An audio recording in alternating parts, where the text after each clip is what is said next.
जंगल में एक हाथी था। वहाँ पर एक साधु महात्मा भी अपनी तपस्या करते थे। जो हाथी था वो साधु महात्मा के पास जाया करता था और जो साधु महात्मा थे वो भी उसे बहुत प्यार करते थे। एक दिन प्रेमवश उन्होंने हाथी से कहा कि चलो तुम्हें जो मांगना है मांग लो। तो हाथी ने कहा कि मुझे इंसानों वाली बुद्धि चाहिए। तो साधु महात्मा ने उसे समझाया कि देखो जो तुम्हारा शरीर है ना वो जानवर वाला है, हाथी वाला है, तो यही बुद्धि तुम्हारे लिए ठीक है। पर हाथी ने कहा नहीं, मुझे तो इंसानों वाली बुद्धि चाहिए, आपने कहा था जो मांगना है मांग लो। तो साधु महात्मा ने कहा कि ठीक है चलो तुम्हें ये बुद्धि मिल गई। अब जब हाथी को बुद्धि मिल गई तो जंगल में रहना उसे अच्छा नहीं लगा। वो इंसानों की बस्ती में चला गया, वहाँ वो इंसानों के बीच में बैठने लगा। अब उसे ना बातें समझ में आने लगी। अब प्रॉब्लम क्या होती थी कि जब कोई बंदा बात करता था हाथी को उसका आंसर पता होता था, लेकिन जब वो कुछ कहना चाहता तो कह तो सकता नहीं था। तो उसे कुड़न होने लगी, वो परेशान होने लगा।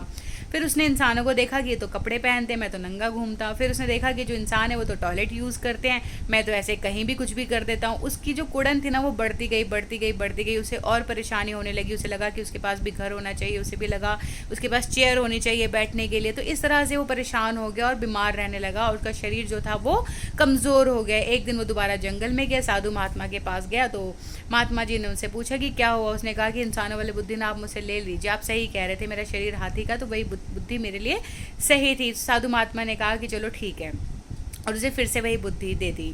तो देखिए हाथी को तो चलो ये बात समझ में आ गई ना कि क्या उसके लिए ठीक है क्या उसके लिए ठीक नहीं है। हम कब इस बात को समझेंगे? हम सब भी तो इसमें लगे हुए हैं, बशर्ते कि हम सभी इंसान हैं, सबके पास इंसानों वाली बुद्धि है, फिर भी हम लगे हुए हैं कि उसके पास वो है, उसके पास वो है, मुझे वो चाहिए। और ये कर करके ना हम अपनी कुड़न को बढ़ाए जा रहे हैं और हमारी जो कुड़न है वो इतनी ज़्यादा बढ़ जाती है कि मानसिक तौर पर बीमार हो जाते हैं, शारीरिक तौर पर हम बीमार हो जाते हैं। फिर हम कहते हैं कि हमारे साथ ऐसा क्यों हो रहा है। तो मुझे लगता है कि आज आपको आंसर मिल गया होगा कि हमारे साथ ऐसा क्यों हो रहा है।